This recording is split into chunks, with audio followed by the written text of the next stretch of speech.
Hello,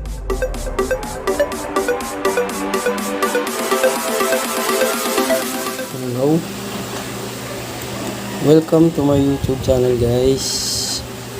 Mayroon tayong ayusin yun guys, itong microwave MRFlex. Yan. So ang problema nito is hindi na siya gumana, no power na siya guys. So bagong bago lang siya guys. Yan. Okay. So nangyari daw dito, bigla na lang nag-shutdown. So naisip ko, dahil ginagamit nila to, nagdi-defrost sila rito, so parang na-overuse yata guys. Ayan o, yung tipong galing sa freezer kasi lagay agad dito, so pwedeng ganun po nangyari. Hindi kinaya ng microwave, so yun, nag-blackout siya guys. So ayan, ito yung gamit niya sa loob guys. Ayan. Okay. So 20 liters siya. Ayan, MRFlex. Ayan. Okay, so check natin guys kung ano ang sira niya.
Ayan siya guys. Yan. Makikita natin yung kanyang fuse. Ito guys, check natin yan. So yun o, bumigay yung kanyang fuse. Kita nyo naman guys yan. Ayan yung fuse nya. Ayan. So sana yun lang yung kanyang naging sira. So check din natin yung kanyang mga ano,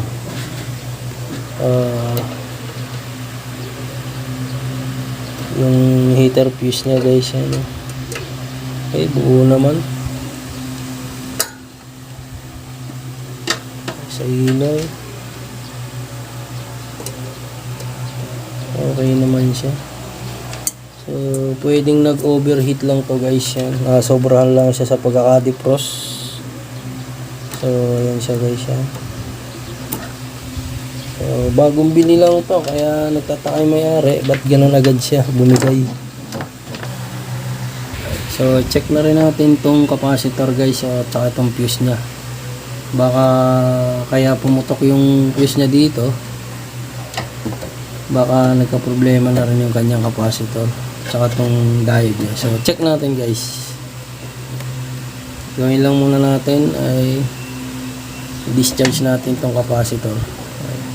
Ito yung test rod guys yan. Yung ano nito, yung bakal nito guys, ano lang natin sa ground. Nakita naman natin. So may ground dito, i-ground natin. Okay. Para in case na pinunot natin to, wala na siyang high voltage.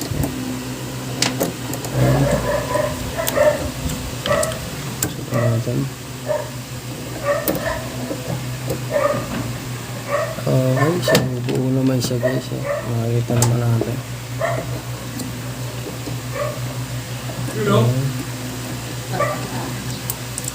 Ayan guys, okay naman siya. Ayan.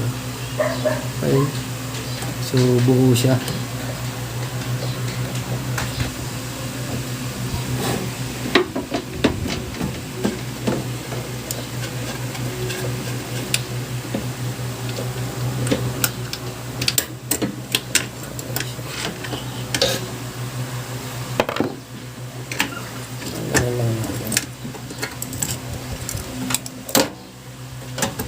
Ayan guys, tulad nga kanina, dinischarge na natin. So, hindi na siya nakapangambang maka-ground tayo guys. So, itong diode, medyo mataas ang continuity nito guys. Resistance niya, kaya hindi natin masusukat sa pangkaraniwan tester lang.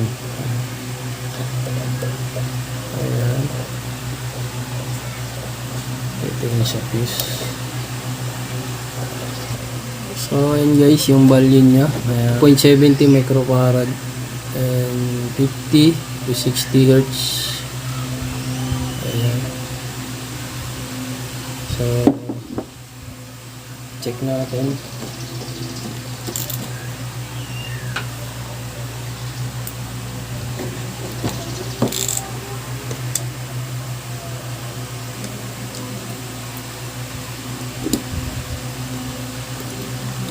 So guys, so okay naman siya. Ayan na. So testing natin guys yan.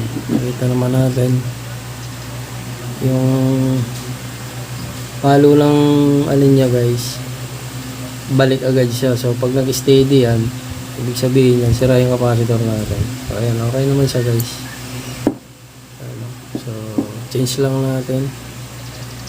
Ayan, okay naman siya. So wala siyang problema. Okay. Ayan. Okay. So maging sa diode niya guys yan, okay pa rin naman. Ayan. So yung fuse niya ay ganun din, okay naman din siya. Ayan.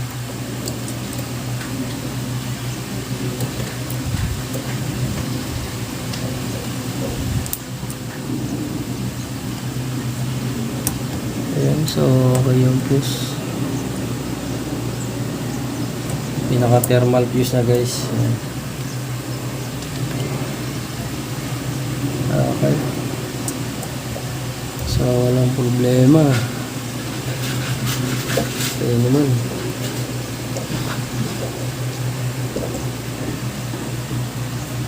Ito naman sa ano niya, magnetron.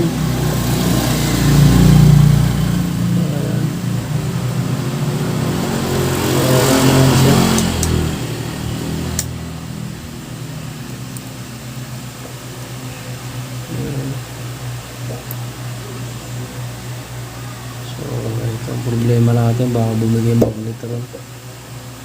Check na rin natin itong magnetron guys, baka nagka-problema na rin. Check lang natin.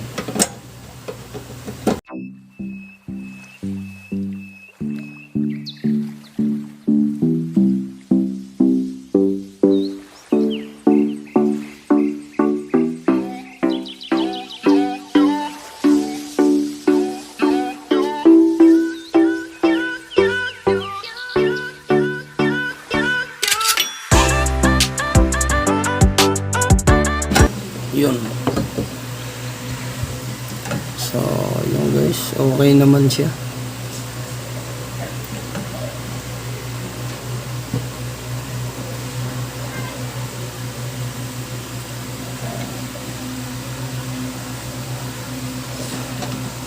Ano?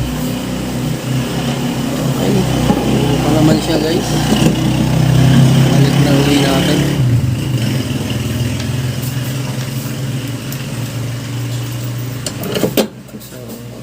Try natin palitan yung fuse. Ano, fuse lang.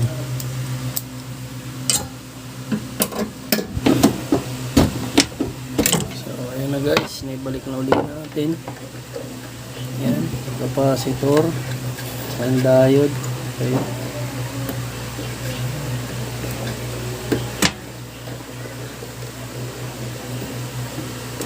I-check natin yung fuse, kung ilang amperahe ito.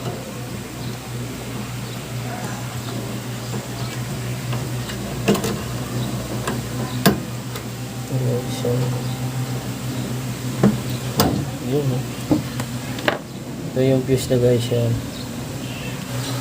So kailangan natin palitan to ng same value guys yan.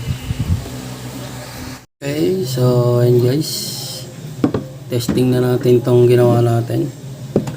So yan, check natin guys, lagay lang natin tong tubig. Ayan, tubig yan guys, lagay natin. Testing natin kung gagana nga siya. Okay. Ayan, so ito guys, saksak natin. Okay. So ito guys, saksak natin.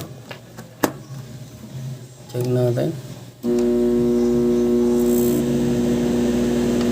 So ayan guys, okay na siya.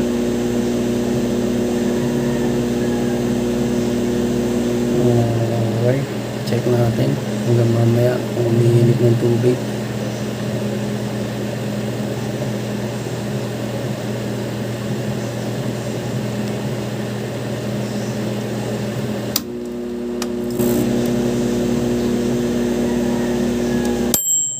Ayan guys, check natin.